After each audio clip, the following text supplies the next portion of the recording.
Dengan prinsip-prinsip ini, camkan kebenaran ini baik-baik. Catat kebenaran ini baik-baik di dalam hatimu. Kalau kita bukan pemilik, kalau kita hanya pengelola, kita berarti tidak bisa kehilangan apapun.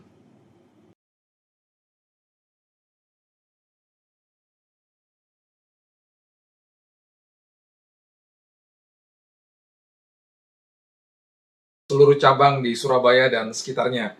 Di kesempatan ibadah raya hari Minggu yang indah ini, sebelum kita mendengarkan firman Tuhan, mari kita tundukkan kepala, kita berdoa bersama. Tuhan, terima kasih. Mengucap syukur buat setiap hari yang Tuhan ciptakan untuk kami. Mengucap syukur buat janji firman Tuhan. Mengucap syukur buat pengharapan. Mengucap syukur buat kehidupan yang Tuhan sudah karuniakan, yang penuh dengan kelimpahan di dalam Engkau. Terima kasih Tuhan, kami akan sambut firman kebenaran untuk senantiasa Tuhan memberikan kami kekuatan, memberikan kami pedoman dalam langkah-langkah hidup kami. Di dalam satu nama Yesus Kristus Tuhan dan Juru Selamat kami yang luar biasa, kami sudah berdoa, kita sama-sama katakan amin. Amin.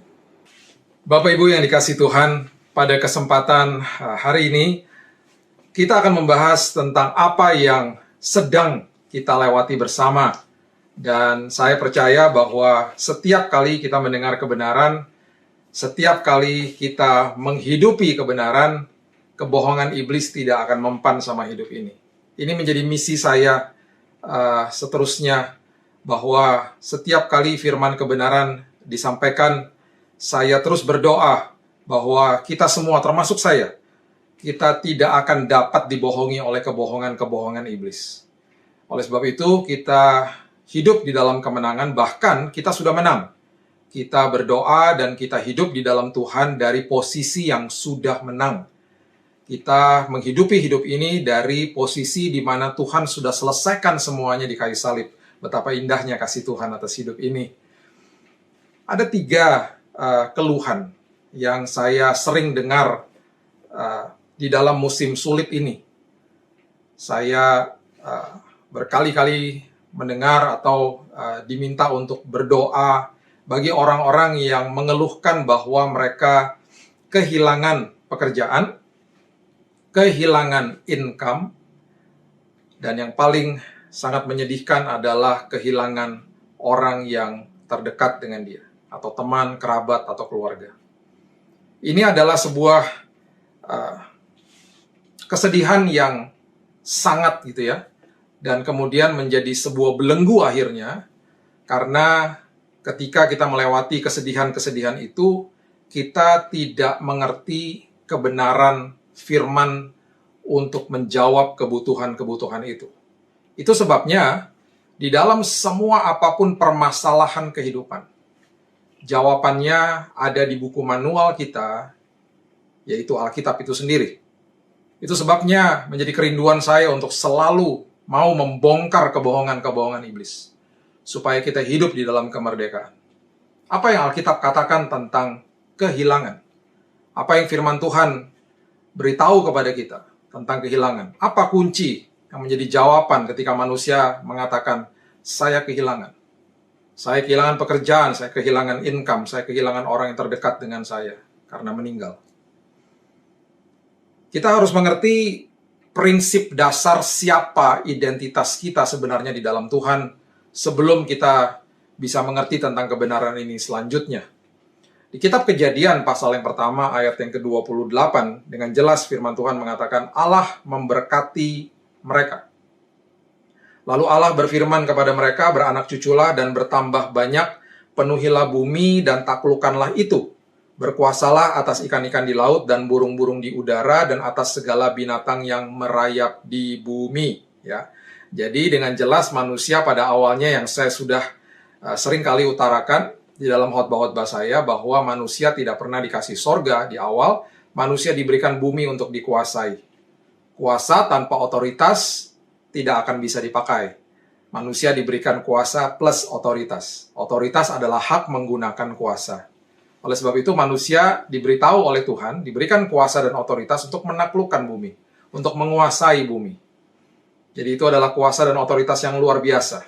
Kemudian manusia diminta oleh Tuhan betul-betul di dalam prinsip ini untuk mengelola bumi. Mengelola bumi. Mengelola apa? Mengelola yang menjadi miliknya Tuhan. Miliknya Tuhan.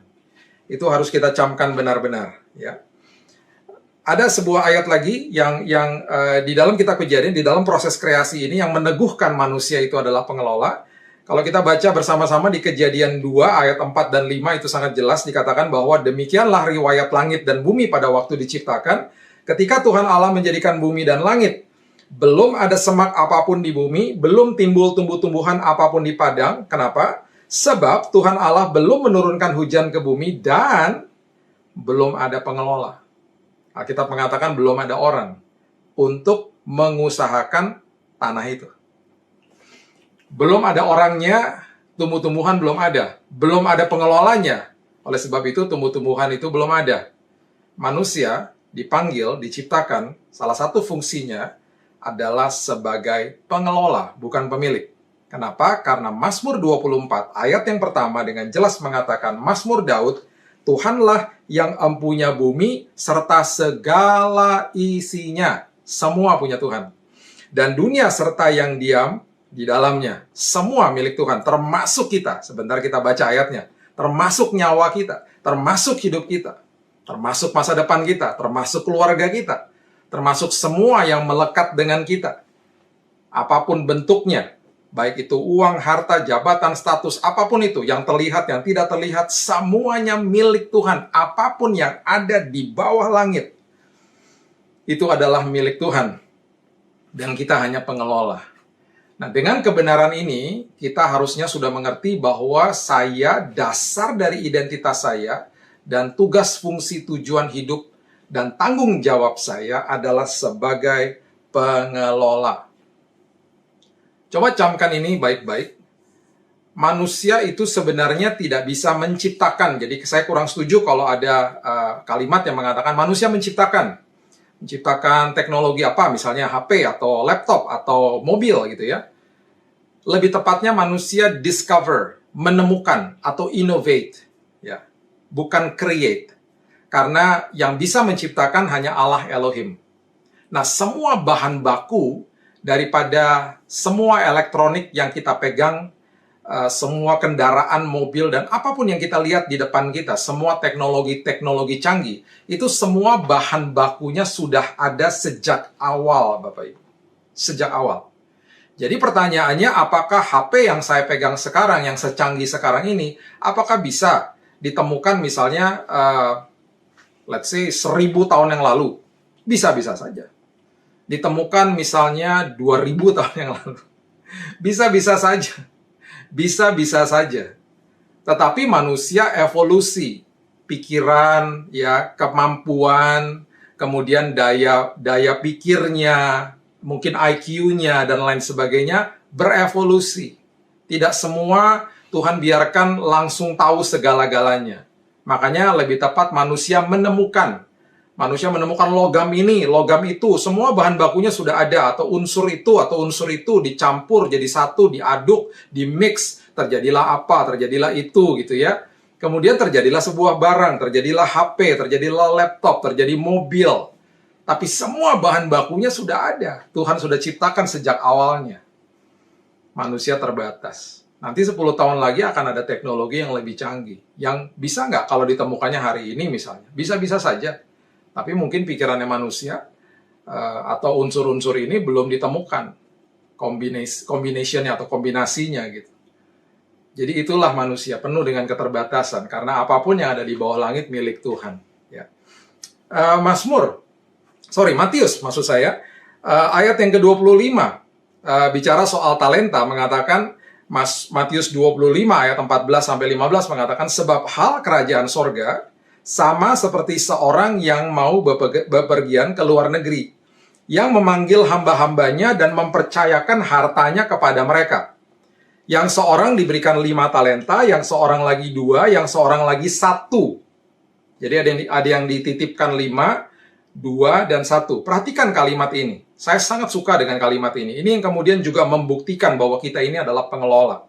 Masing-masing pribadi itu diberikan 5, 2, dan 1 menurut kesanggupannya. Kesanggupannya. Lalu ia berangkat. Lalu tuannya berangkat. Berarti, apapun yang melekat dengan kita, jangan pernah banding-bandingkan dengan orang lain. Karena apa? Berarti kemampuan saya hanya 1, atau 2, atau 5, atau 7, atau 10. Mengucap syukur, buktikan kepada Tuhan, jangan buktikan kepada orang lain. Karena apa? Ketika kita kelola dengan baik dan benar, nanti kita akan dipercaya perkara yang besar. Jadi jangan banding-bandingin dengan orang lain. Dengan itu saja kita sudah merdeka. Bahwa kita tahu bahwa saya adalah pengelola. Kalau kita merasa bahwa saya adalah pemilik, kita pasti akan banding-bandingkan dengan orang lain. Bahkan kita bisa minder. Aduh, dia punya lebih banyak. Aduh, kok saya begini? Saya tidak seperti dia. Gitu. Jangan banding-bandingin dengan orang lain. Apapun yang masih kecil, ketika bermitra sama Tuhan, jadi perkara besar. Ingat itu.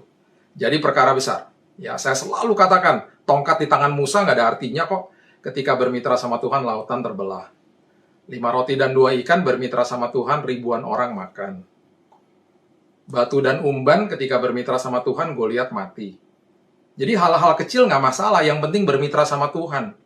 Bermitra dengan sang pemilik. Karena kita bukan pemiliknya. Kita hanya mengelolanya. Makanya ketika kita terus membaca tentang perikop ini, ketika tuannya kembali, ketika dia menemukan hambanya yang ya diberikan talenta 5 dan 2 jadi 10 dan jadi 4, dilipat gandakan, dia mengeluarkan kalimat yang sangat indah. Engkau adalah hamba yang baik dan setia. Tetapi hamba yang satu ini, karena dia mungkin mengeluh, karena dia mungkin merasa bahwa kenapa saya cuma dapat 1, yang lain dapat lebih banyak. Dia tidak kelola hidupnya dengan baik dan benar. Ada sebuah kata yang sangat keras dan tajam oleh tuannya, dikatakan engkau adalah hamba yang malas dan jahat. Jadi ini adalah semua dasar daripada firman Tuhan hari ini, bahwa kita ini adalah sebagai pengelola. Bahkan kehidupan kita pun, jiwa kita pun bukan punya kita. Galatia 2 ayat yang ke-20 dengan jelas mengatakan, namun aku hidup, ya, tetapi bukan lagi aku sendiri yang hidup, melainkan Kristus yang hidup di dalam aku. Dan hidupku yang kuhidupi sekarang di dalam daging adalah hidup oleh iman dalam anak Allah yang telah mengasihi aku dan menyerahkan dirinya untuk aku. Wow. Bahkan hidup kita ini bukan punya kita. Hidup saya bukan punya saya. Jiwa saya pun bukan punya saya. Luar biasa. Nah, dengan prinsip-prinsip ini, camkan kebenaran ini baik-baik. Catat kebenaran ini baik-baik di dalam hatimu. Kalau kita bukan pemilik, kalau kita hanya pengelola, kita berarti tidak bisa kehilangan apapun. Kalau kita bukan pemilik, kalau kita tidak memiliki sejak awalnya, berarti kita tidak akan pernah bisa kehilangan apapun. Pastinya ada yang bertanya kembali seperti tadi pertanyaan di awal. Pak, saya kehilangan pekerjaan. Pak, saya kehilangan income. Pak, saya kehilangan orang yang saya kasihi karena meninggal, karena sakit. Kita teruskan supaya kita dapat jawabannya dengan lebih jelas. Ya, sebelum kita teruskan, mari sama-sama membaca firman Tuhan dari 1 Timotius. Ayatnya yang ke 1 Timotius 6, ayat yang ke-5 dan ayatnya yang ke-6. 1 Timotius 6, ayatnya yang ke-5 sampai ayatnya yang ke-6. Firman Tuhan mengatakan begini, percekcokan antara orang-orang yang tidak lagi berpikiran sehat dan yang kehilangan kebenaran, yang mengira ibadah itu adalah suatu sumber keuntungan. Sumber keuntungan. Jadi, tadi kita sudah bicara bahwa kita adalah pengelola. Nah, ini masalahnya. Banyak orang, dan banyak saya sudah pernah katakan, banyak orang Kristen yang paradigmanya masih duniawi. Jadi oleh sebab itu, ketika mendengar kebenaran-kebenaran seperti ini, simpan di dalam lubuk hatimu. Karena itu adalah sumber daripada kehidupan. Ya. Dengar, simpan dalam lubuk hatimu. Hidupi. Ya. Nah, banyak orang yang masih mengejar keuntungan dalam hidupnya. Ini adalah sebuah paradigma bahwa dia adalah pemilik. Hidupnya untuk keuntungan dia, bahkan dia jadikan ibadah untuk keuntungannya dia. Jadi kalau saya ikut ibadah online atau ibadah Zoom atau ibadah di dalam gedung gereja yang sudah buka misalnya, apapun itu bentuknya, atau saya melayani Tuhan, saya hidup taat, semuanya ada satu tujuan bahwa saya mau mendapatkan keuntungan pribadi bagi saya. Ini yang bahaya. Akhirnya kehidupan atau hubungan dengan Tuhan transaksional. Makanya banyak orang kecewa sama Tuhan. Karena Tuhan dijadikan sosok dewa. Kalau saya lakukan ini, saya minta Tuhan lakukan itu. Kalau Tuhan lakukan itu, baru saya akan lakukan ini. Kita bertransaksi dengan Tuhan. Dan ayat yang ke-6 dikatakan dengan jelas, memang ibadah itu kalau disertai rasa cukup. Kalau disertai rasa cukup, justru itu akan memberi keuntungan yang besar. Keuntungan yang besar. Jadi kalau kita masuk ke dalam kehidupan bersama dengan Tuhan, hidup di dalam Tuhan, hidup di dalam ketaatan firman Tuhan, ikut dalam ibadah, masuk ke dalam ibadah kita sehari-hari, itu semuanya harus disertai dengan rasa cukup, yaitu apa? Ucapan syukur setiap hari. Makanya saya pernah katakan bahwa ucapan syukur itu adalah dasar daripada penyembahan. Ucapan syukur adalah bukti daripada iman. Itu sebabnya penuhi hidup ini dengan ucapan syukur. Karena apa? Kita adalah pengelola, bukan pemilik. Dengan kebenaran ini, Bapak Ibu, kita harus makin cakap, makin tajam untuk ikut Tuhan dan terus memberitahu diri kita sendiri, mengingatkan diri kita sendiri bahwa nyawa saya aja ini bukan punya saya. Hidup saya ini bukan punya saya, punya Tuhan. Jadi saya tidak bisa ikut Tuhan untuk mencari keuntungan.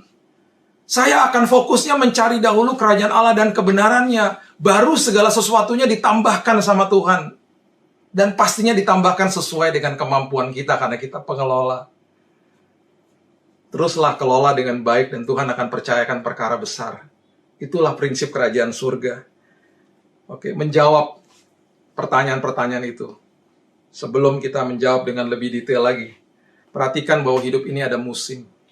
Kejadian 8 ayat yang ke-22 dikatakan selama bumi masih ada, takkan berhenti-henti musim menabur dan menuai, dingin dan panas, kemarau dan hujan, siang dan malam. Pengkhotbah pasal yang ketiga ayat yang pertama mengatakan, untuk segala sesuatu ada masanya, untuk apapun di bawah langit ada waktunya. Ayat yang ke-11, Pengkhotbah pasal yang ketiga, ia membuat segala sesuatu indah pada waktunya. Bahkan ia memberikan kekekalan dalam hati mereka. Tetapi manusia tidak dapat menyelami pekerjaan yang dilakukan Allah dari awal sampai akhir. Banyak manusia yang tidak tahu ketika Tuhan sedang berkarya. Karena mereka tidak bisa melihat apa yang Tuhan lihat. Ini ayat ini memberitahu dengan jelas manusia tidak dapat menyelami pekerjaan yang dilakukan Allah dari awal sampai akhir. Kenapa? Karena di setiap kehidupan itu ada musim yang berganti, Bapak Ibu yang dikasih Tuhan. Berarti jawabannya bagi orang-orang yang mengatakan, saya kehilangan pekerjaan. Sebenarnya engkau tidak bisa kehilangan apapun. Pekerjaan itu pun titipan Tuhan. Jadi apa dong Pak pengertiannya? Engkau sedang dipindahkan ke musim yang baru sama Tuhan. Haleluya. Haleluya. Karena di posisimu itu, di pekerjaanmu itu, Tuhan mau taruh orang yang lain. Tuhan lagi bawa ke musim yang lain, musim yang baru. Dan pastinya Tuhan akan membukakan pintu-pintu dan jalan-jalan yang jauh lebih indah daripada sebelumnya. Dan memang di dalam transisi demi transisi itu tidak enak. Makanya di dalam transisi kehidupan penuhi dengan ucapan syukur. Masa di mana antara orang berdoa dan sampai orang menerima manifestasi jawaban itu, penuhi masa itu dengan ucapan syukur. Karena di dalam masa itu banyak orang yang menyerah. Jadi karena kita ini tidak memiliki apa-apa, kita pun gak bisa kehilangan apa-apa di dalam Tuhan. Saya pernah bagikan lagi sebuah firman, arti daripada akses. Saya sudah membuat eksposisinya di YouTube channel saya tentang 2 anak yang terhilang, bisa ditonton secara detail. Anak itu mempunyai akses kepada bapaknya. Akses itu berarti supply jalan terus. Apa yang terlepas dari tangan tidak akan pernah terlepas dari hidup karena akses, supply-nya jalan terus. Tapi kalau si bungsu itu dia mau memisahkan akses menjadi kepemilikan. Kalau kepemilikan itu berarti dia mau mengambil akses itu, dia mau menghancurkan hubungan akses itu, dan dia mau mengambil apa yang menjadi miliknya, kata firman Tuhan. Kemudian akhirnya dia berkekurangan. Karena yang terlepas dari tangan, terlepas dari hidup, nggak ada yang supply. Karena mau memiliki, mau punya saya. Makanya jangan ikut Tuhan untuk mencari keuntungan. Bukan. Ikut Tuhan karena dia terlebih dahulu mengasihi kita. Ikut Tuhan karena kita dipanggil untuk mengelola kehidupan. Ikut Tuhan karena kita diberikan tugas sama Tuhan dan tanggung jawab di dalam hidup ini. Ikut Tuhan karena dia sudah mati bagi kita dan menebus dosa kita. Kemudian, selain daripada musim, Tuhan juga suka membawa Bapak Ibu sekalian dan saya dari zona nyaman kita kepada zona kekuatan. Apa yang terjadi dengan Nehemia? Nehemia adalah juru minum Raja Artasasta. Dia seorang ekspatriat, seorang Yahudi, kerja di istana Raja Persia yang begitu megah. Kaya, pasti uangnya banyak. Hidupnya pasti nyaman, gajinya pasti besar karena ekspatriat. Tapi satu hari Tuhan menaruh sebuah panggilan di dalam hidupnya bahwa dia harus pulang dan harus mendirikan tembok Yerusalem. Bayangkan Nehemia akhirnya menyerahkan jabatannya, dia resign dan dia pulang kampung untuk mendirikan tembok Yerusalem. Itu alih profesi, Bapak Ibu, dari juru minum jadi teknik sipil. Justru di zona kekuatan itu dia menemukan bahwa dia sangat canggih di situ. Dia bisa menggalang tim. Bagaimana ada yang kerja, ada yang menjaga tembok daripada rioters, daripada orang-orang yang datang ingin menjara dan lain sebagainya. Dan tembok itu yang ratusan tahun sudah hancur. Dibangun nggak sampai 3 bulan selesai. Dan dia diangkat jadi bupati. Karena masuk ke dalam zona kekuatannya. Untuk orang-orang yang bertanya, Pak, saya kehilangan income. Ingat, income itu karena ada keran, ada pipanya. Kita dapat income dari situ, dari sebuah usaha misalnya. Kalau sampai keran itu ditutup, sampai kita bisa katakan saya kehilangan. Bukan kehilangan. Keran itu ditutup, nanti ada keran lain yang dibuka. Pipa lain yang dibuka. Ya, pekerjaan dan usaha itu hanya pipa, sumbernya Tuhan. Sumbernya tidak pernah bergerak, sumbernya kokoh, sumbernya adalah sumber atas segala sumber. Jadi prinsip firman Tuhan adalah saya sebenarnya kalau sampai saya katakan ini hanya ekspresi saja, ini hanya terminologi manusia saja, saya kehilangan pekerjaan. Oke, nggak apa-apa kita ngomong gitu, tetapi di dalam prinsip kerajaan surga kita sebenarnya bukan kehilangan pekerjaan. Makanya saya mau dorong kita semuanya, justru yang mengalami hari-hari sulit seperti ini, kita harusnya katakan kepada Tuhan, terima kasih Tuhan, Tuhan lagi bawa saya ke dalam musim yang baru. Berat, oh yes berat. Tapi kita hanya pengelola kok, semuanya punya Tuhan, nggak usah khawatir. Tuhan katakan nggak usah khawatir dan berkata, apakah yang akan kamu makan, minum, dan pakai. Semuanya sudah aku tahu dan aku akan tanggung sepenuhnya karena kamu punya akses kepada saya. Saya sedang pindahkan kamu ke musim yang baru. Terus kemudian bukan hanya musim yang baru, saya sedang bawa kamu dari zona nyaman kamu ke zona kekuatan kamu. Banyak orang-orang di dalam musim pandemi seperti ini, banyak yang akhirnya menemukan talenta-talentanya. Akhirnya mereka menemukan bahwa oh ternyata saya bisa masak, bisa buat sesuatu. Akhirnya terjadi bisnis kuliner dan lain sebagainya. Bukan hanya itu saja, tapi banyak hal yang lain. Gak usah takut. Kita nggak pernah kehilangan apa-apa. Ada keran satu yang tertutup, akan ada keran yang lain yang terbuka. Dan pasti terbukanya lebih deras. Karena sumbernya itu luar biasa. Pekerjaan dan usaha itu hanya pipa-pipanya saja. Sumbernya tetap satu, sumbernya kokoh. Sumbernya adalah Tuhan, Elohim, Allah Elohim pencipta langit dan bumi. Tidak usah khawatir Bapak Ibu. Dari awal kita tidak memiliki apa-apa.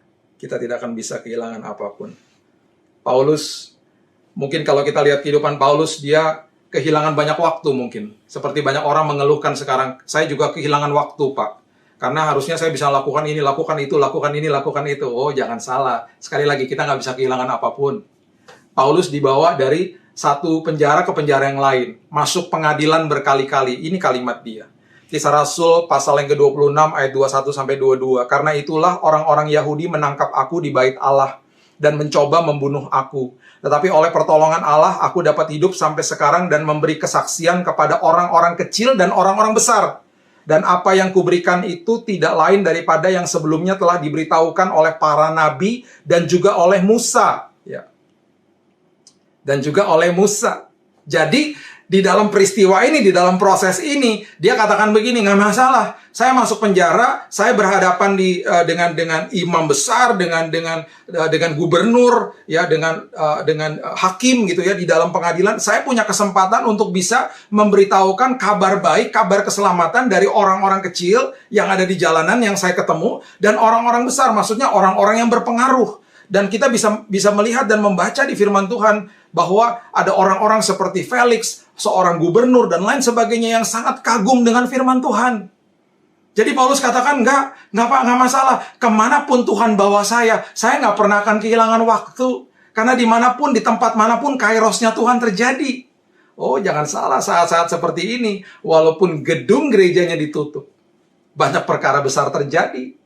Tuhan sedang menggerakkan banyak orang, banyak misi yang terjadi, banyak orang yang memberkati Indonesia. Banyak orang yang bertobat. Karena banyak orang yang akhirnya mendengar kebenaran firman Tuhan. Walaupun dalam masa-masa sulit. Tuhan gak pernah salah. Waktunya Tuhan selalu indah. Waktunya Tuhan itu selalu dahsyat. Ya, selalu dahsyat. Kemudian kita masuk lagi ke dalam kebenaran yang satu ini, ditulis di 1 Timotius 6 ayat yang ke-7 dengan jelas firman Tuhan katakan, sebab kita tidak membawa sesuatu apa ke dalam dunia, dan kita pun tidak dapat membawa apa-apa keluar. Wow. Saya lahir nggak bawa apa-apa. Saya keluar dari rahim ibu saya, dikasih baju. Nanti ketika kita pulang ke rumah Bapak, jenazah kita dimandikan juga dikasih baju. Saya datang nggak bawa apa-apa, kita semua datang nggak bawa apa-apa, pulang nggak bawa apa-apa. Memang kita adalah pengelola, bukan pemilik. Oleh sebab itu kita nggak bisa kehilangan apapun. Dan sebagai pertanyaan yang terakhir, yang paling ekstrim, kehilangan seseorang yang dikasihi. Perhatikan kalimat ini. Matius 10 ayat 39. Barang siapa mempertahankan nyawanya, ia akan kehilangan nyawanya. Dan barang siapa kehilangan nyawanya karena aku, atau karena hidup di dalam aku, ia akan memperolehnya. Ingat bahwa kematian sudah dikalahkan. Ingat bahwa kematian sudah ada di telapak kaki Tuhan. Kematian tidak lagi berkuasa atas manusia karena ada kuasa kebangkitan. Di detik kita menutupkan mata di bumi ini, di detik itu pun juga kita bangkit di pangkuan Bapa di surga. Oleh sebab itu, firman Tuhan mengatakan begini di 1 Tesalonika 4 ayat 13-14. Selanjutnya, kami tidak mau saudara-saudara bahwa kamu tidak mengetahui tentang mereka yang meninggal, supaya kamu jangan berduka cita seperti orang-orang lain yang tidak mempunyai pengharapan. Karena jikalau kita percaya bahwa Yesus telah mati dan telah bangkit, maka kita percaya juga bahwa mereka yang telah meninggal dalam Yesus akan dikumpulkan Allah bersama-sama dengan Dia. Siapapun yang sudah mendahului kita, siapapun orang yang dikasihi, yang sudah mendahului kita. Sampai hari ini, di hari ini, di detik saya merekam khotbah ini, saya sudah kehilangan 8 orang yang saya kasihi. Tapi saya percaya, saya tidak akan pernah kehilangan mereka. Itu hanya ungkapan saja. Satu hari nanti saya akan bertemu dengan mereka. Kenapa? Karena mereka sudah ditarik pulang ke markas pusat. Itulah tempat asal kita. Dan mereka sudah selesai tugasnya. Mereka sudah kembali ke rumah Bapa. Satu waktu kita akan berjumpa lagi dengan mereka. Jadi sampai kepada kematian pun kita tidak akan pernah bisa kehilangan. Kita tidak akan pernah bisa kehilangan nyawa kita, karena kita akan bangkit di pangkuan Bapa, kita sudah dijamin kehidupan kekal, dan kita juga tidak akan pernah bisa kehilangan orang-orang yang kita kasih, karena satu hari nanti kita akan berjumpa lagi dengan mereka. Saya mengerti kalau kita sedih, saya pun sedih. Saya memerlukan 2 tahun untuk melewati masa duka saya ketika ayah saya meninggal di tahun 2010. Gak apa-apa menangis, it's okay. Bahkan Yesus pun menangis ketika Lazarus meninggal. Dia menangis. Firman Tuhan dengan jelas dikatakan di Yohanes 11 ayat 35, ayat yang sangat simpel dan sederhana dan singkat. Maka menangislah Yesus. Dia tahu rasanya. Karena kita miss that person. Kita kangen sama orang itu nggak ada lagi di tengah-tengah kita. Karena dibawa pulang sama Tuhan. Dan Tuhan tahu kita kangen sama mereka. Tuhan tahu, Tuhan mengerti hati kita. Makanya dia menangis. Secara manusia dia menangis. It's okay. Gak apa-apa untuk berduka. Tetapi kabar baik bagi kita. Kita tidak akan pernah kehilangan orang-orang yang meninggal di dalam Tuhan. Karena satu hari kita akan berjumpa dengan mereka. Amin, haleluya. Tuhan baik, Tuhan luar biasa. Firman Tuhan pasti meneguhkan kehidupan kita dan membawa kita kepada kemerdekaan. Hanya satu kehilangan sebagai penutup yang kita bisa kehilangan. Hanya satu, Bapak Ibu. Hanya satu. Ya. Di 2 Petrus pasalnya yang ketiga ayat yang ke-17 dikatakan begini. Tetapi kamu saudara-saudaraku yang kekasih, kamu telah mengetahui hal ini sebelumnya. Karena itu waspadalah, supaya kamu jangan terseret ke dalam kesesatan orang-orang yang tak mengenal hukum. Dan jangan kehilangan peganganmu yang teguh. Hanya satu yang kita bisa kehilangan. Kalau apa? Percaya sama kebohongan iblis. Mau dituduh sama kebohongan iblis. Ditakut-takuti sampai hidup di dalam ketakutan. Akhirnya apa? Kita kehilangan pegangan yang teguh. Hanya itu yang kita bisa kehilangan. Dan jangan sampai terjadi. Jangan sampai terjadi. Kita terus dengar firman, kita terus belajar firman, supaya semua kebohongan iblis dimentahkan, dikalahkan, dan kita terus hidup dalam kemenangan. Jangan sampai kita kehilangan pegangan yang teguh itu. Itu hanya satu-satunya yang bisa kita kehilangan dalam hidup ini. Kehilangan pegangan yang teguh. Tetapi kabar baik bagi kita semuanya. Jangan pernah lagi mau dibohongi sama iblis. Kita tidak pernah kehilangan apapun di dalam dunia ini. Baik itu pekerjaan, income, baik itu orang yang kita kasihi karena meninggal. Karena semuanya sedang dipindahkan sama Tuhan. Dipindahkan ke dalam musim yang baru. Dipindahkan ke dalam zona kekuatan dari zona nyaman. Dan yang orang-orang yang kita sudah tidak lihat lagi secara fisik di dunia ini, sudah dipindahkan sama Tuhan. Dibawa pulang ke rumah Bapa. Yang pada satu waktu nanti kita pun akan berjumpa dengan mereka. Kita warga kerajaan surga yang memang bukan pemilik. Oleh sebab itu kita tidak bisa kehilangan apapun. Karena kita melekat kepada akses sumber atas segala sumber. Tuhan, langit dan bumi, pemilik langit dan bumi. Allah Elohim yang berkuasa dan bertahta di setiap kehidupan kita. Haleluya. Mari kita tundukkan kepala dan berdoa. Tuhan, terima kasih, mengucap syukur buat firman-Mu pada hari ini. Kami percaya bahwa firman-Mu memerdekakan kehidupan kami. Kami tidak akan pernah bisa kehilangan apapun, Tuhan.